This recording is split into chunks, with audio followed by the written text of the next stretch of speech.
Good morning. I'm Corey Bernatti, a lay reader here at the parish of Muskoka Lakes. And in a few minutes, I'm going to be leading us through our online Sunday service. These online services began here in our parish and in many other churches and parishes across the country and, for that matter, around the world because of closed and locked doors like the one you see behind me. And even though today some doors to our churches are starting to open, they're opening with caution. For others, we have chosen to keep our doors closed and carry on with our virtual services. But here's something I want you to think about today. Is it possible that a closed door can actually be a good thing? After all, most times we associate closed doors with a negative. They're blocking us from getting someplace we want to be. Now, today is our second Sunday in the season of creation. And this is a period when we take time to focus very specifically on God's creation and our part in it. When the world shut its doors, we had our eyes opened. We actually began to see healing in the environment. And I remember seeing the canals in Venice as they became cleaner and we started to see fish returning to them. And hearing the news stories about damage to the ozone layer around the Antarctic starting to heal up. It took the closing of billions of doors around the globe to quell some of the arguments amongst people about climate change and environmental degradation. After all, it's hard to argue that our impact on the environment is fake news when you see the smog that at one time laid so heavily over some of the most populous cities in the world start to lift and dissipate. Now, obviously, we cannot keep all of our doors closed forever. However, with our eyes now open, we can proceed to open doors to solutions to carry on healing the environment. In the same way, we hear Jesus opening up a door that Peter had previously closed regarding the nature of forgiveness. Our gospel passage today has the famous quote, "How many times must I forgive?" Asking for forgiveness and offering up forgiveness are ways that Jesus knows we can open up doors that may have been closed, ones that we closed or have been closed to us. Jesus also knows that a closed door does not have to remain closed forever. When we forgive as Jesus instructs us to forgive, we become a reflection of his love. When we choose to use the key of forgiveness that Jesus hands to us, we can open doors for others to know Jesus. And that is when extraordinary things can happen. So as we go through today's service, thinking about healing of the creation around us, let us not forget that we too are part of God's creation.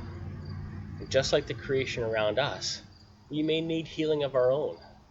Healing that can come through receiving or offering up forgiveness.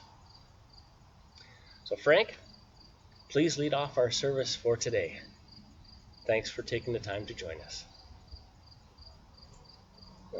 A key.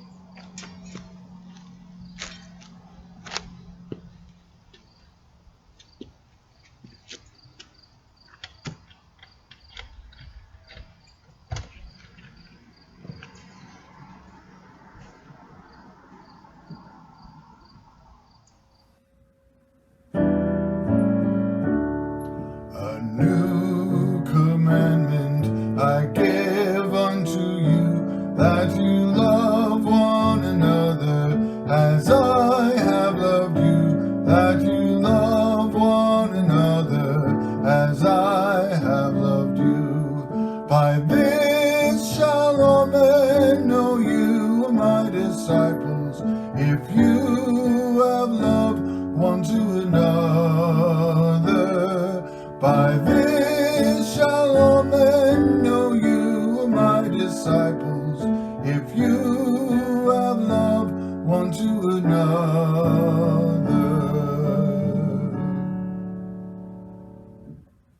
Let us acknowledge today we are meeting on land that is the traditional homeland of the Ojibwe Nation and the Huron-Wendat Nation. We seek a new relationship with the original peoples of this land. We are grateful for the opportunity to gather here, and we thank all the generations of people who have taken care of this area. For many years, the Haudenosaunee and the Anishinaabe peoples, under the One Dish with One Spoon Treaty, have sought to walk gently on this land. In Bala and Muskoka Lakes, we acknowledge the territory of the Watauga Mohawk peoples. We recognize and deeply appreciate their historic connection to this place. Today we have gathered, and we see that the cycles of life continue. We have been given the duty to live in balance and harmony with each other and all living things. So now we bring our minds together as one, as we give greetings and thanks to each other as people.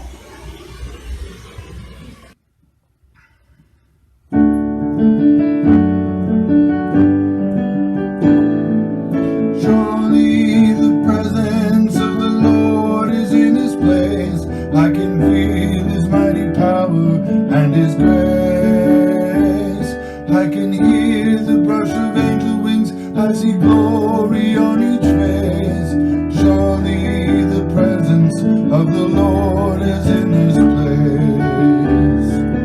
Surely the Spirit of the Lord is here in love, and it brings God's peace as quiet as a dove.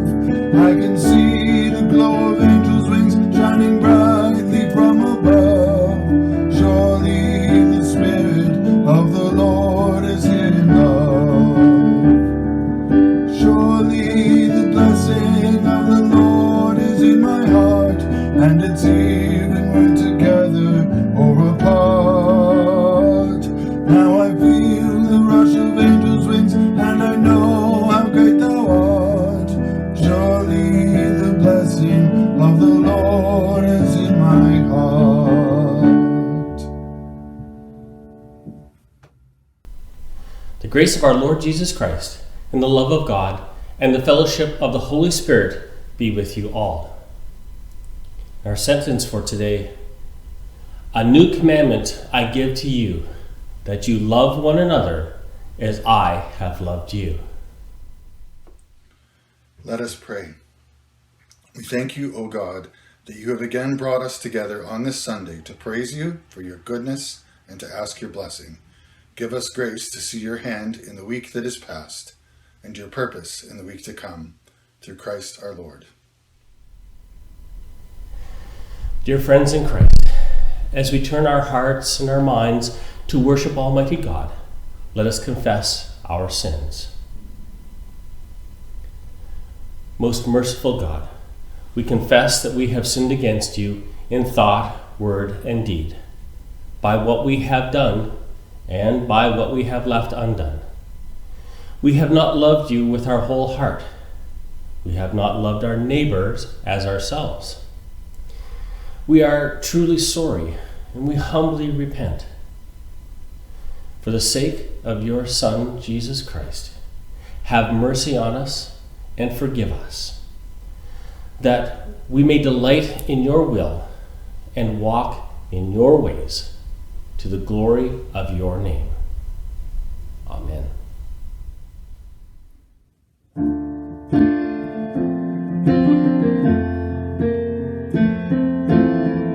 Jesus, I've forgotten the words that you have spoken. Promises that burned within my heart have now grown dim. With a doubting heart I follow the paths of earthly wisdom. Forgive me for my unbelief, renew the fire again. Lord, have mercy. Christ, have mercy. Lord, have mercy on me. Lord, have mercy. Christ, have mercy. Lord, have mercy on me. I have built an altar where I worship worship things of man. I have taken journeys that have drawn me far from you.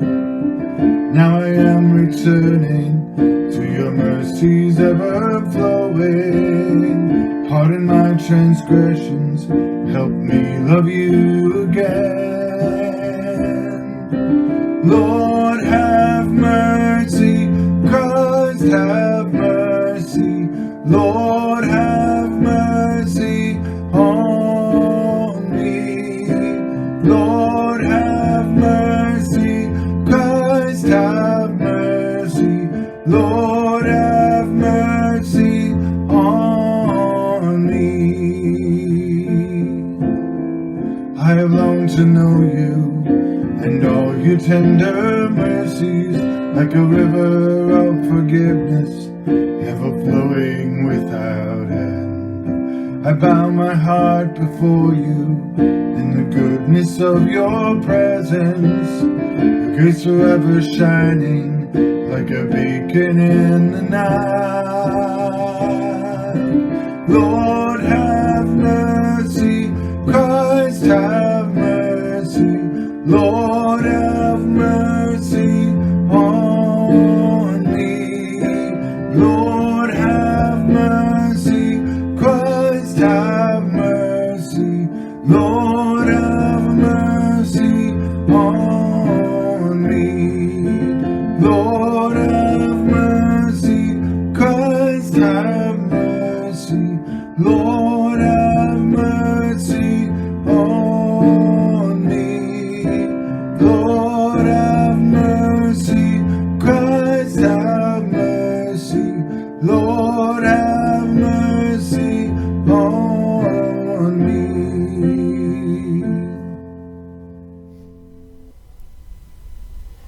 May the Almighty and merciful Lord grant unto us pardon and remission of all our sins, time for amendment of life, and the grace and comfort of the Holy Spirit. Amen.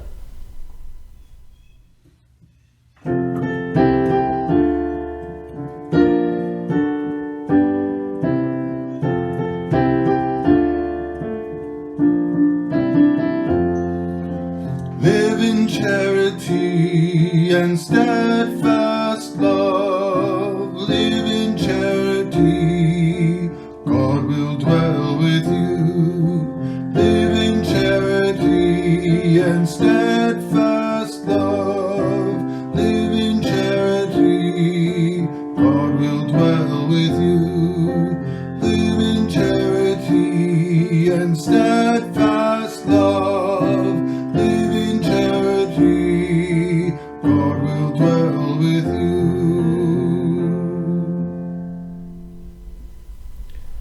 Almighty God, you call your church to witness that in Christ we are reconciled to you. Help us so to proclaim the good news of your love, that all who hear it may turn to you through Jesus Christ our Lord, who lives and reigns with you and the Holy Spirit, one God, now and forever. Amen.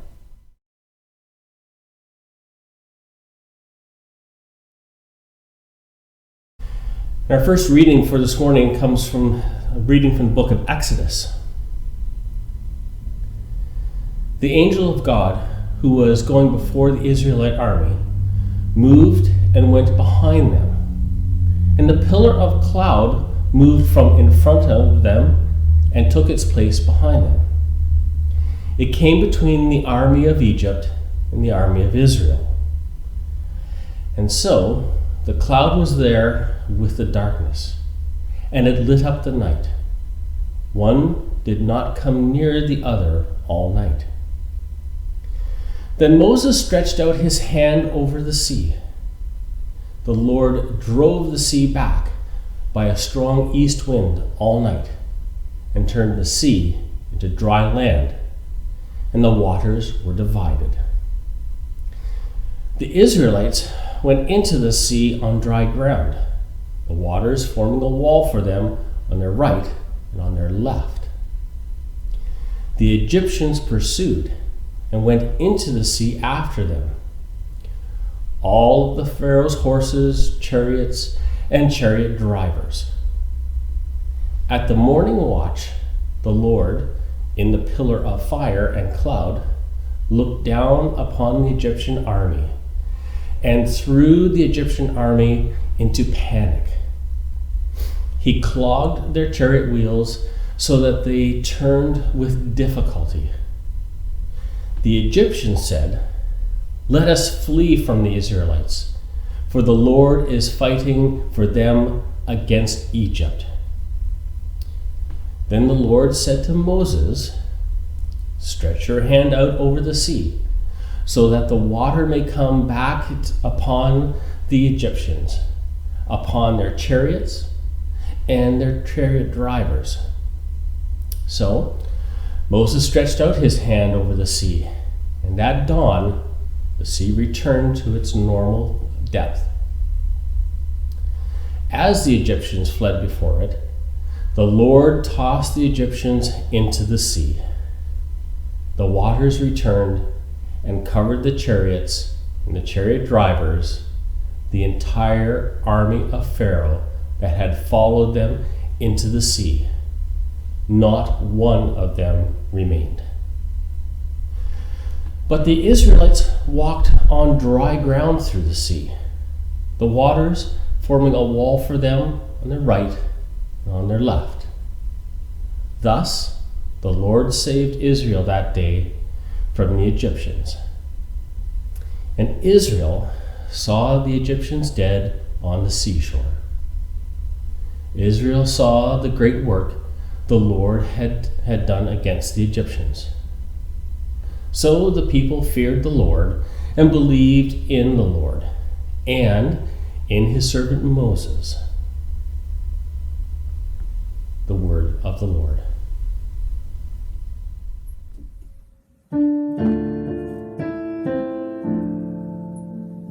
Bless the Lord, my soul, and bless God's holy name. Bless the Lord, my soul, who leads me into life. Bless the Lord, my soul, and bless God's holy name. Bless the Lord, my soul, who leads me into life. Bless the Lord, my soul, and bless God's holy name. Bless the Lord, my soul, who leads me into life.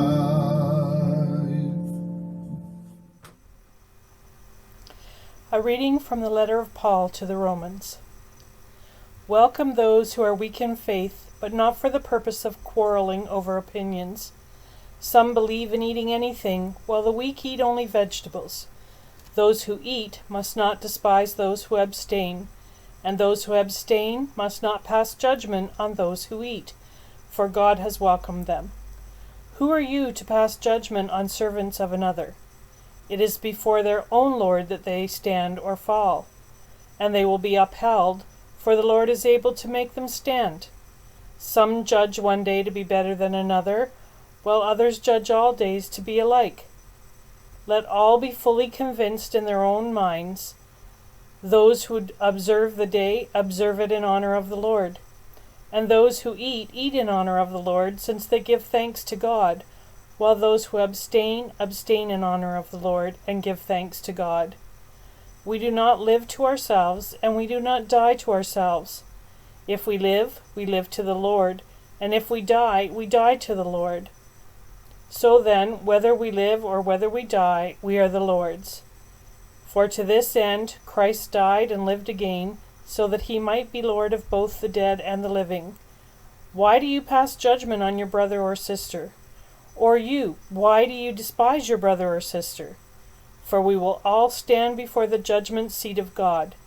For it is written, "As I live, says the Lord, every knee shall bow to me, and every tongue shall give praise to God." So then each of us will be accountable to God. The word of the Lord.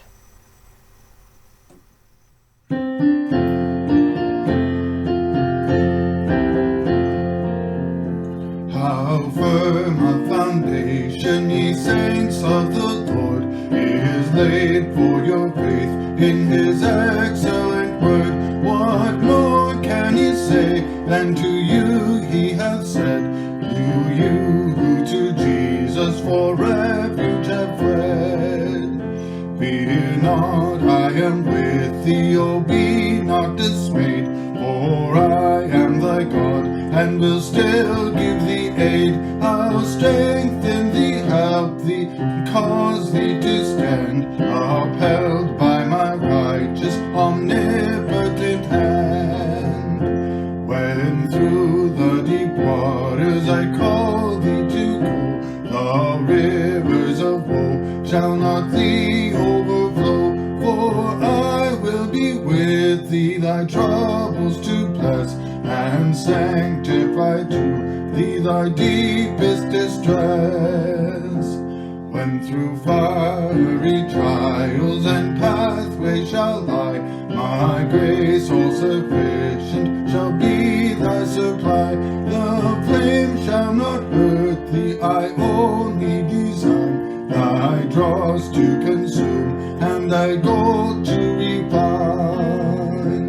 The soul that on Jesus hath leaned for repose, I will not desert to its foes. That soul through all hell should endure to shake, I'll never, no never, no never forsake. The Holy Gospel of our Lord and Savior Jesus Christ, according to the evangelist St. Matthew. Then Peter came and said to Jesus, Lord, if another member of the church sins against me, how often should I forgive? As many as 7 times? Jesus said to him, not 7 times, but I tell you 77 times. For this reason, the kingdom of heaven may be compared to a king who wished to settle accounts with his slaves. When he began the reckoning, one who owed him 10,000 talents was brought to him. And as he could not pay, his Lord ordered him to be sold together with his wife and children and all his possessions, and payment to be made. So the slave fell on his knees before him, saying, have patience with me, and I will pay you everything. And out of pity for him, the Lord of that slave released him and forgave him the debt. But that same slave, as he went out, came upon one of his fellow slaves who owed him 100 denarii. And seizing him by the throat, he said, pay what you owe. Then his fellow slave fell down and pleaded with him, have patience with me, and I will pay you. But he refused. Then he went and threw him into prison until he would pay the debt. When his fellow slaves saw what had happened, they were greatly distressed, and they went and reported to their Lord all that had taken place. Then his Lord summoned him and said to him, you wicked slave, I forgave you all that debt because you pleaded with me. Should you not have had mercy on your fellow slave as I had mercy on you? And in anger, his Lord handed him over to be tortured until he would pay his entire debt. So my heavenly Father will also do to every one of you if you do not forgive your brother or sister from the heart. The Gospel of Christ. Let us pray. Almighty Father, be ever gracious to me. Let a ray of your light penetrate the darkness of my understanding and give me confidence in the power of your gospel. Grant me clarity and understanding in proclaiming the truths of your word, and edify your church through this work. I ask this in the name of your Son, Jesus Christ. Amen. Last week, Heather preached a terrific sermon about reconciliation and healing. Today's gospel reading is the parable of the unmerciful servant, or the giving servant, about forgiveness and our obligation as Christians to forgive others. It's difficult to understate just how important and how essential these lessons are to all of us. We all know that forgiving somebody isn't easy. Real forgiveness, that is. Sure, it's simple enough to say we're sorry. The typical response to that is, it's okay, or it's not a problem. But that's just pablum. So before we delve into the gospel itself, let's examine the true definition of forgiveness.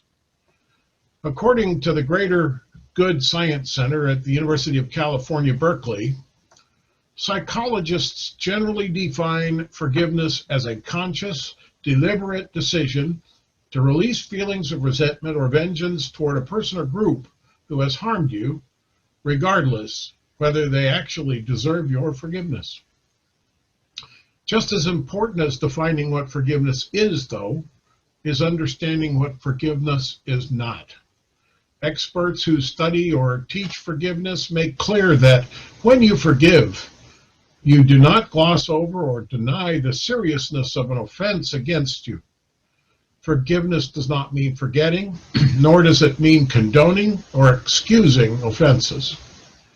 Though forgiveness can help repair a damaged relationship, it doesn't obligate you to reconcile with the person who harmed you or release them from legal accountability. Instead, forgiveness brings the forgiver peace of mind and frees her or him from corrosive anger. While there is some debate over whether true forgiveness requires positive feelings towards the offender, experts agree that at least it involves letting go of deeply held negative feelings. In that way, it empowers you to recognize the pain you suffered without letting that pain define you, enabling you to heal and move on with your life. Psychology Today says it this way, and I quote, "Forgiveness is the release of resentment or anger. Forgiveness does not mean reconciliation. One doesn't have to return to the same relationship or accept the same harmful behaviors from an offender." End of quote. Forgiveness is vitally important for the mental health of those who have been victimized. It propels people forward rather than keeping them emotionally engaged in an injustice or in trauma. Forgiveness has been shown to elevate mood, enhance optimism, and guard against anger, stress, anxiety, and even depression. The Mayo Clinic puts it this way, and I quote, "Forgiveness means different things to different people. Generally, however, it involves a decision to let go of resentment and thoughts of revenge. The act that hurt or offended you might always be with you, but forgiveness can lessen its grip on you and help free you from the control of the person who harmed you. Forgiveness can even lead to feelings of understanding, empathy, and compassion for the one who hurt you. Forgiveness doesn't mean forgetting or excusing the harm done to you or making up with the person who caused the harm. Forgiveness brings a kind of peace that helps go on with life." And then they go on to put it in a medical perspective, saying, letting go of grudges and bitterness can make way for improved health and peace of mind. And forgiveness can lead to healthier relationships, improved mental health, less anxiety, stress, and hostility, lower blood pressure, fewer symptoms of depression, a stronger immune system, improved heart health, even improved self-esteem. In today's gospel reading, Jesus starts by saying, "The kingdom of heaven may be compared to a king who wished to settle accounts with his slaves." And then he goes on to tell the story of a slave who owed the king 10,000 talents. To put that in better perspective, as a unit of currency, a talent was worth about 6,000 denarii. And a denarius was the usual payment for a day's labor. Guess it's not important to make the point here, but the way I figure it, this slave owed the king about 160,000 years worth of pay, an astronomical amount that he could never repay. So at first, the king did what he had to do. He ordered the slave sold with his wife and children and all that he had, and the debt be repaid. But The terrified slave fell to his knees and begged the king, saying, "Have patience with me, and I will pay you everything." Of course, he could never repay. He never could. But he begged for a chance to try, and the king took pity, relieved the slave, and forgave the debt. Well, the debt we owe our heavenly King is huge. We sin every day. Some of us may even be sinning now, perhaps not intentionally, but we all sin. And sure, some sins may be worse than others, but that's not the point. The good news here is that we're not the ones keeping score. I recall a sermon that I heard as a boy where the minister told us that all our sins are recorded in a ledger by the King, our King. He went on to make the point that the King marks down each and every one of our sins from the time we're born to the time we die. And our sins, our debts, are added to the point where we cannot possibly pay them off either. But sometimes we try. That sermon scared the you-know-what out of me. Still does in remembering it. But do you ever catch yourself doing something wrong, however minor, and then thinking, gosh, maybe I shouldn't have done that, and then promising never to do it again, or somehow you'll be extra holy for a few days? Wrong move. It's not some cosmic Ponzi scheme where people pay it forward by their good works. It doesn't work that way. Our King doesn't ignore some sins because they're no big deal. He doesn't cancel some of our debt because of something good that we've done, because we upped our pledge, or because we donated a bunch of time to the church. You see, in the story we heard this morning, the king had compassion, a love for his fellow man, even a lowly slave, and he went far and above what that man asked for, which was time to repay the debt. The king forgave the debt entirely, wrote the whole thing off, and freed the slave. Of course, we know the rest of the story. That same slave, as he went out, came upon one of his fellow slaves who owed him 100 denarii, and seizing him by the throat, he said, "Pay what you owe." Then his fellow slave fell down and pleaded with him, "Have patience with me, and I will pay you." But he refused. Well, of course, as we heard, when the king heard about what had taken place, he had that slave brought to him, and he said, "You wicked slave, I forgave you all that debt because you pleaded with me. Should you not have had mercy on your fellow slave as I had mercy on you?" And then the king had him tortured. What else could he do? Clearly, that slave that was forgiven lacked the compassion that the king felt when he freed him, didn't he? Or he would have acted differently. And one cautionary note here. This isn't optional. Jesus tells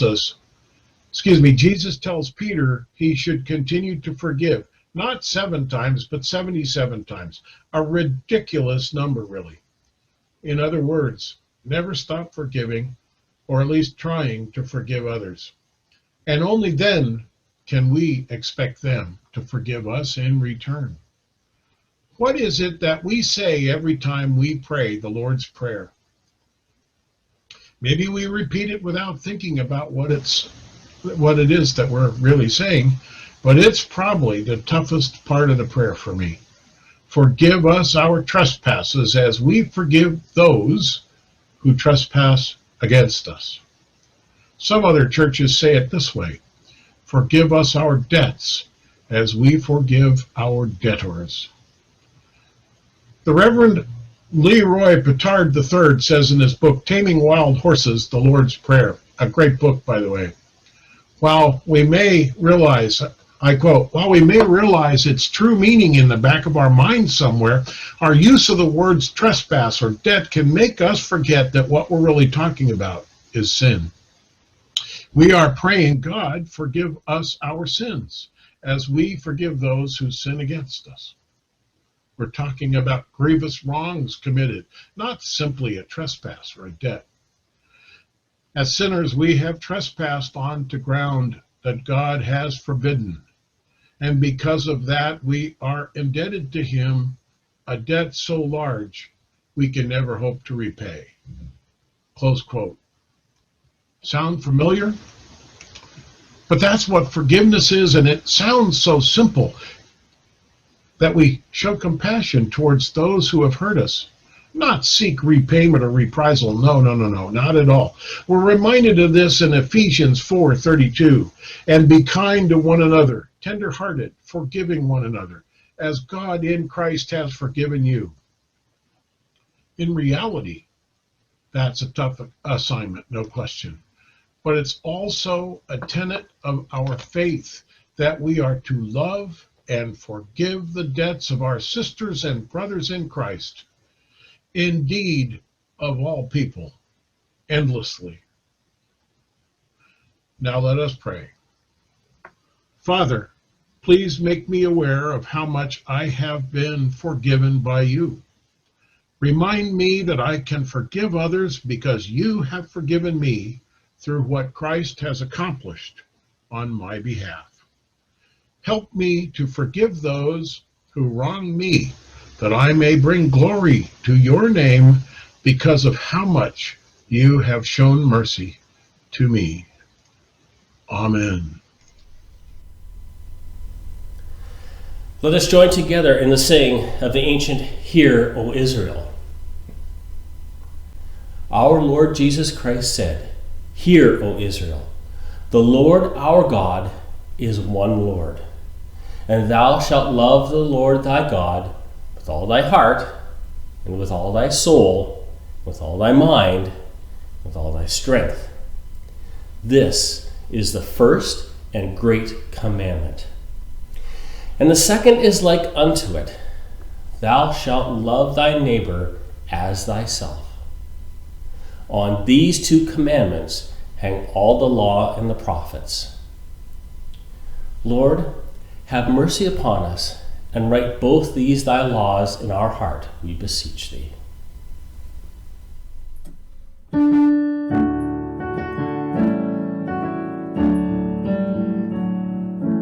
Lord, listen to your children praying. Lord, send your spirit in this place. Lord, listen to your children praying. Send us love, send us power, send us grace. Lord, listen to your children praying. Lord, send your spirit in this place. Lord, listen to your children praying. Send us love, send us power, send us grace. Lord, listen to your children praying. Lord, send your spirit in this place. Lord, listen to your children praying. Send us love, send us power, send us grace.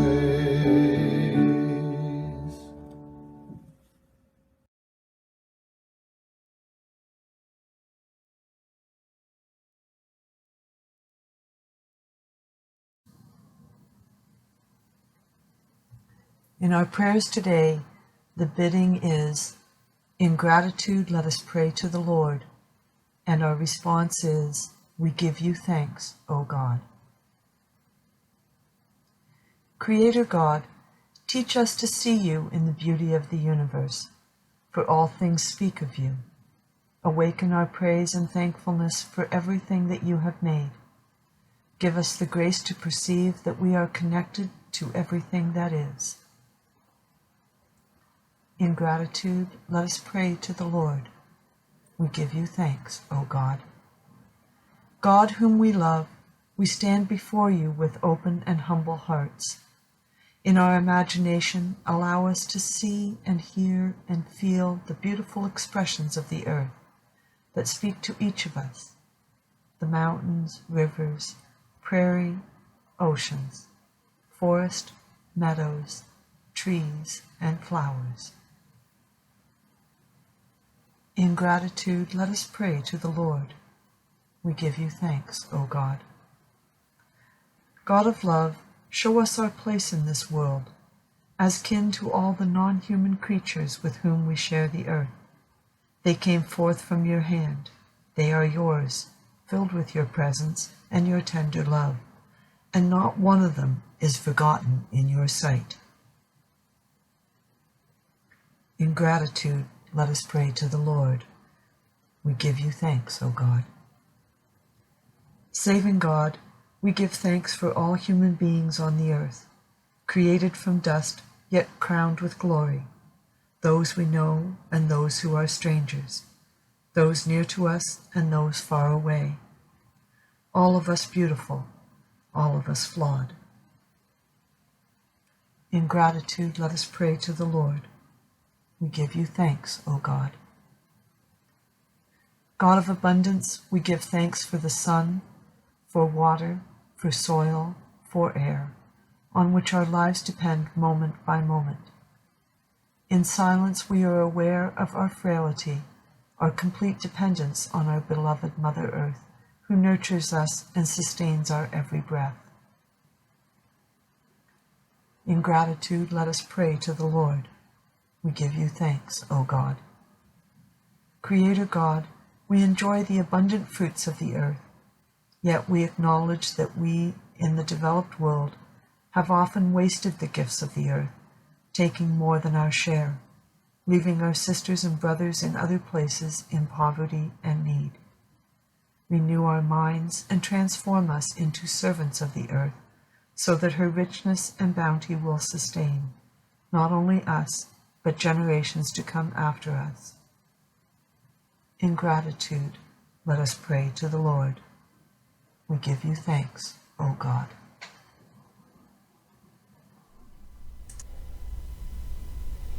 And now, as our Savior Christ has taught us, we are bold to sing.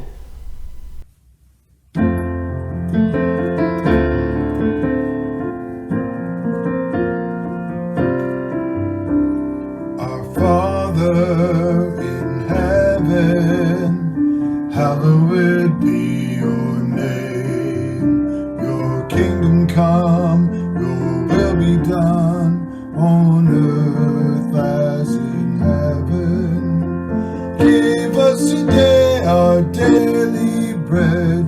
Forgive us our sins, as we forgive those who sin against us.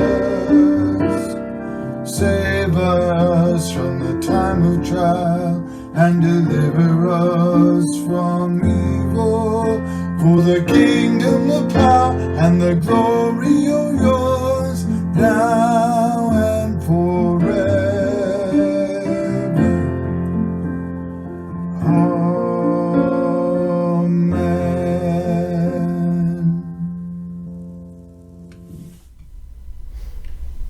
Almighty God, you have given us grace at this time with one accord to make our common supplications to you.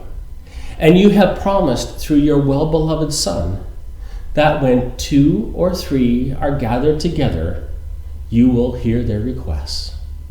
Fulfill now our desires and petitions as may be best for us, granting us in this world knowledge of your truth, and in the age to come eternal life. For you, Father, are good and loving, and we glorify you through your Son, Jesus Christ, our Lord, in the Holy Spirit, now and forever. Amen.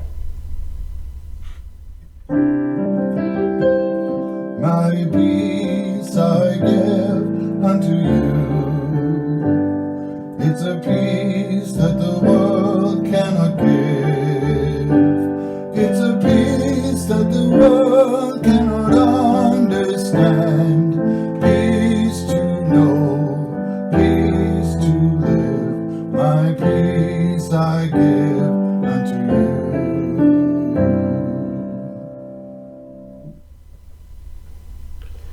Glory to God, whose power working in us can do infinitely more than we can ask or imagine. Glory to God from generation to generation, in the church and in Christ Jesus, forever and ever. Amen.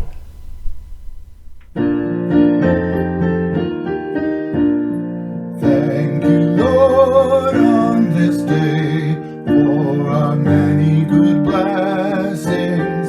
Thank you, Lord, on this day for our many close friendships. Glory to God, may you hear our prayer, guide us on forever. Thank you, Lord, on this day for our blessings and friendships. Go in peace to love and serve the Lord. Amen.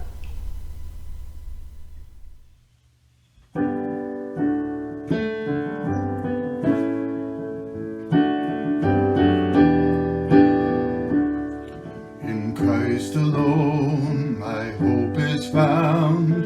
He is my light, my strength, my song. This cornerstone, this solid ground, firm through the fiercest drought and storm. What heights of love, what depths of peace, when fears are stilled, when striving cease. My comforter, my all in all, here in the love of Christ I stand. In Christ alone, who took on flesh, fullness of God in helpless babe, this gift of love and righteousness, scorned by the ones he came to save, till on that cross as Jesus died, the wrath of God was satisfied, for every sin on him was laid. Here in the death of Christ I live. There in the ground his body lay, light of the world by darkness slain, then bursting forth in glorious day, up from the grave he rose again.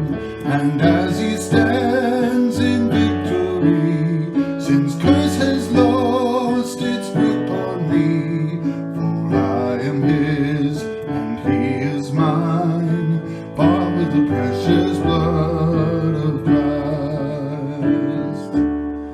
No guilt in life, no fear in death, this is the power of Christ in me.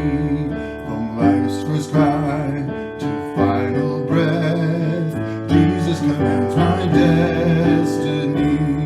No power of hell, no scheme of man can ever pluck me from his hand, till he returns or calls me home. Here in the power of Christ I live, here in the power of Christ I'll stand.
A new commandment I give unto you, that you love one another as I have loved you, that you love one another as I have loved you. By this shall all men know disciples.